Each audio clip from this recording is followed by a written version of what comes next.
The next speaker is with us digitally, and he will talk about the online business of medical services.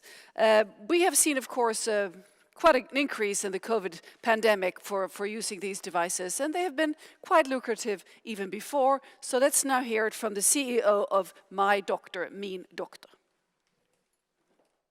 Founders of Doktor.se. It's a pleasure to be here, and I'm going to tell you a little bit about our journey and about the company Doktor.se, how we got started and where we're positioned today, and maybe a little bit about the future, how we look, what's going to happen within digital healthcare going forward, and especially due to the pandemic that are in the middle of. So my background, I came from the healthcare industry. I started running physical clinics since 2009. That was in Sweden, the time where we changed the system, so there was a possibility to start running private clinics. And I did that for several years. Started various different clinics around Sweden. And in 2016, due to then all the discussions regarding how we're going to provide and try to make the primary care in Sweden more efficient and digitalization what's on its way, there was a couple of the companies that we see today that was already started at that time. And we looked upon it from a little bit of a different angle, that we wanted to create something that was equally beneficiary for the system and for the physicians, the clinics that were treating patients, as it was for the patients on the easy access and high service level to get treatment. So what we did was that we started the functionality of Doktor.se, which is basically a triage function. In the beginning, we were very keen on all the initial calls being handled by a nurse. The reason for that is that we worked from, in Sweden, they call it Leon, which is the lowest efficient care level. There's no shortage in nurses in the system, and the nurse could treat and have a lot of functionality in the first consultation with the patient. So we scaled it on the nurses. Even though our name was something else, it was important for us that we had that functionality to be able to scale. So as soon as you came into Doktor.se, you got treated. You got the first consultation with the nurse, and then the nurse could then hopefully treat you and help you, or being very specific of what the next care level would be, whether that be a digital doctor, whether it's a physical appointment that's needed, it's a psychologist, or if it's a specialized nurse like a midwife, for an example. What we've done over the years that we added on is our digital nurse, Elsa. So Elsa is helping out with the triage, asking the initial question for the patient, so the patient's much quicker once you interact with a person or a nurse or a doctor. The physician has a fairly good idea of what that care level is and the symptoms and what we need to do for that patient at that moment. Which makes it a lot more efficient, obviously. And we keep treating Elsa, and we keep developing Elsa. And it's the balance between what's good for the physician and what's good and convenient for the patients. Because once you start asking a little bit too much question or getting too much into the depth, as with a chatbot or a machine learning tool, that becomes a nuisance for the patients. And we need to have always that feeling of service and always feeling of availability and quality, which is key in the service that we provide. From the patient's point of view, everything starts with a chat function. Then it leads over to a phone call or a video, and that depends a little bit. That depends a little bit of what we need for the specific symptom. It depends a little bit what the patient wants. But at the end of the day, if the physician thinks that this is needed to be a video call due to the circumstances of that symptom, we always switch over to a video call. And now we see more and more functionality with the video. We also have obviously pictures that could be sent through the chat forum. So once the doctor gets to talk and interact with the patient, they have all the information and a fairly good idea of what we can do for the patient at that time. We also have functionality that we linked towards prescriptions, and you can see when the doctor's prescribing something for the patients, that they can follow that, they can book, they can order it, they can pay for it through the app. And that gives also another service level for the patients, so they get the whole patient journey within the functionality of Doktor.se. We started in 2017, basically. We started promoting our service in 2018, and we've seen a tremendous growth since then. We have a little bit over 1.2 million downloaded apps. We treated over 700,000 patients so far in Sweden. And we're also, for the last 1.5 years, started with the platform corporations with two bigger entities. One is Annekura, which is a veterinarian facilitator or a company. They have over 300 clinics around Europe, and we are now their tech provider once they go on with their online and offline solution. And now in the mix of pandemic, we see an enormous increase for them as well.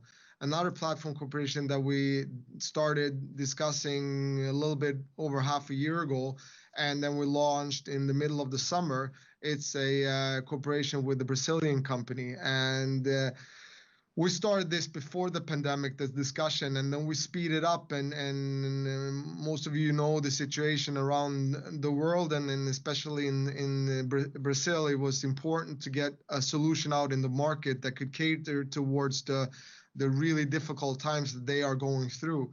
And this corporation with a company called Vibe was perfectly timed to the essence of that. They are now up to over 200,000 downloaded apps, and they treat about 500 patients a day. So like, we see that as a huge effect. They are basically alone in that market, and the growth there is rapid. So for us, with also in Sweden, when we're looking at the online and offline solution, we do have physical healthcare. We come from that side. We knew that we had to create something that was really effectful when it comes to the technical solution on the front end towards the patients. And for us, it was key then to create a holistic product that we can do an online offline solution. And with the knowledge that we have, and with the large volume of patients that we've been treating over the past years, and together with the knowledge of physical healthcare, that creates a perfect solution for deploying a platform and platform corporation. So the key here is volume and knowledge becomes powerful when you're creating platform solutions. And we're going to always stand on those two legs, that we're going to keep developing the platform corporations. And we have a couple of more on the way here, which is going to be very interesting to be able to share with you at the later stage. But obviously, we also want to keep building our brand name and keep developing our own digital healthcare solution. And as I said, we've been growing very, very quick since we started and since we launched. I mean, these are a little bit changing over time. Sweden is a fairly mature market, and we're number 2 right now. Kry is number 1 in the market, and even looking at Europe, we see we're number 3 from the volume based, and Kry is number 1 in Europe, and then you have Babylon is the English-based digital healthcare provider. They're number 2. So Sweden, we are far far ahead than the competitors is in Europe, because the market in Sweden is a little bit more matured, early stage. We're going to come back to how things are looking right now in Europe, because things are changing very quick. But speaking about Sweden, I like this picture, because a lot of time I get asked, so when will Doktor.se be more of an international brand and venturing into other markets, and we will come to that, and we already done that with the platform corporations that we're in, because it's a revenue setup that we get paid for the consultations that they do. So it's very much their success, our success story. But I like this story anyhow, because it's interesting to see how huge this market is. And if you look at the global music industry that has a turnover of 166 billion Swedish kronor a year, and the global film industry with the turnover of 357 billion Swedish kronor, then you look at the Swedish healthcare market that is right now a little bit over 500 billion Swedish kronor, and we'll see that obviously increasing every year. And just the scope that we are in, the primary care and the online offline solution that we have here in Sweden, it's a 70 billion Swedish kronor market. So there's a lot of runway here in Sweden to be made, and we have a long ways to go before we are in a position feeling that this market is somewhat matured and ready to kind of step away from. And we're still going to build in Sweden. We're still going to feel like that's a lot of growth to be made from this position. But then obviously there's going to be some opportunities for us to grow outside Sweden as well, and we're going to take them. I'm going to show you a little bit about just a slide on the growth here. And what's interesting is that you saw the pandemic, the peak that we had in the pandemic, but after that it kind of stabled. And that's where we're on. And even you see historically charts on the volume increase. It fluctuates a little bit. It comes and goes, and it depends a little bit about it's a little bit seasonal when it comes to healthcare. So the growth in general is very steady and high, but it comes to the various different plateaus of how it staggers. And I think after we saw the enormous increase of volume in the start of the pandemic, we see that kind of flattens a little bit, and now we're back to norm and standard increase. And Annika, as I said, is these solution for us going to be key for the mix of being a digital healthcare provider and being that healthcare provider, and at the same time having a digital solution. It's very important then to have those integrated high revenue setups. Like we would never venture into veterinarian side, and we will never venture into Brazil. These markets are perfect for us to deploy our functionality in our app and set it up for them, and look at Vibe about their success story that they're having right now. They set that up in a couple of months' time, and now they're market leaders, and they see volumes that are incredible. I'm gonna try to answer some question here that we also had, and the first one is, what is your opinion about complementing physical health contents with digital care? How does that collaboration look like? Sorry for that.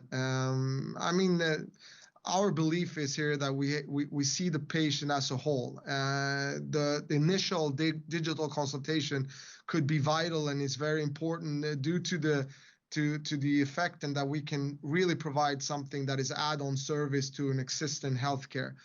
And for us then, that's still just the initial consultation. It's not always what the patient's looking for. And we also know that the patient at some point or another, we need some sort of a physical interaction.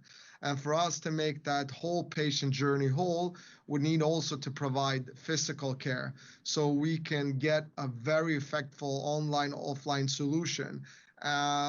In the beginning, when we started that was the whole idea from day one, basically. And in the beginning, we really tried to figure out the cooperations with the existing healthcare system, but it's difficult to kind of come from the side and doing something new and in a very disruptive market and saying that this is good for the existing ecosystem. So we at the end of the day, we find it better to kind of come up with this solution ourselves. It's going to be a little bit slower, obviously, because it's going to take time to build and acquire physical units, but we're on that path right now and it's going really well. And that's I think that's a given for us to do and keep doing in Sweden and keep building. But we're going to do it with the sense of high quality and going to be very careful on what we're adding on to our culture and the way we're working and really interact with the physical units or management teams that are happy to be a part of the Doktor.se journey. And then another question, due to the current corona crisis, how has your business been effective? Has your business increased in any specific area? Yeah, I mean, first of all, as you saw on that chart, the volume has increased tremendous there. And that was the first, I would say, the first thing that we saw that just the openness to use the digital consultation and also due to that the physical care kind of shut down there for a couple of months and it was difficult for patients and even though if it wasn't difficult, patients and physicians didn't really want to interact. What we see now when things are at least, I'm not saying things with the pandemic slowing down in Sweden is a little bit more stable in other countries, but I think we're going to come to terms with that this is a part of our life and we know that this is a part of healthcare right now. The biggest change I will say is just the position of digital healthcare going forward. It's way more open. It's a bigger all over the board, except that digital healthcare will be a big part of Swedish healthcare going forward. And if you look outside Sweden, we see that it's been markets that have been fairly closed down for the last couple of years, and even going back 12 months ago or even 6 months ago, those markets were basically not possible to run and develop digital healthcare in. And now we see huge changes from regulatory aspects and the possibility now to develop and start treating people and meeting people through these digital platforms and services that are open up for the first time. And I think that's to me is the most exciting part, that we will leap forward so many years due to the situation that we're in. Last question, what is your opinion on the international expansion of digital healthcare? What potential do you see in other countries? I mean, I see huge potential here. As I said, things are just open up. Things are moving much quicker than we anticipated before the pandemic. Before it was heavily tilted toward regulation and every market had their own ecosystem that was very regulated and difficult to penetrate, and it was difficult to figure out. And we as a company were very careful on setting our sights on a market that wasn't, to our standing, ready to be disrupt. I think now, looking at various different markets, there's definitely going to be interest for us to look into. I mean, we're still in big discussions with even more platform corporations, and the two that we already have, they are increasing enormously. So we're also putting a lot of effort to cater for those platforms and being a good partner to them, so they can keep growing and keep taking that market shares as they so successfully are doing right now. I think that was my time out. think I probably extended it a little bit. Thank you for listening. It was a pleasure to talk to you. Thank you so much. Hope to see you soon. Bye. Well, thank you very much, Martin Lindman, CEO of Doktor.se.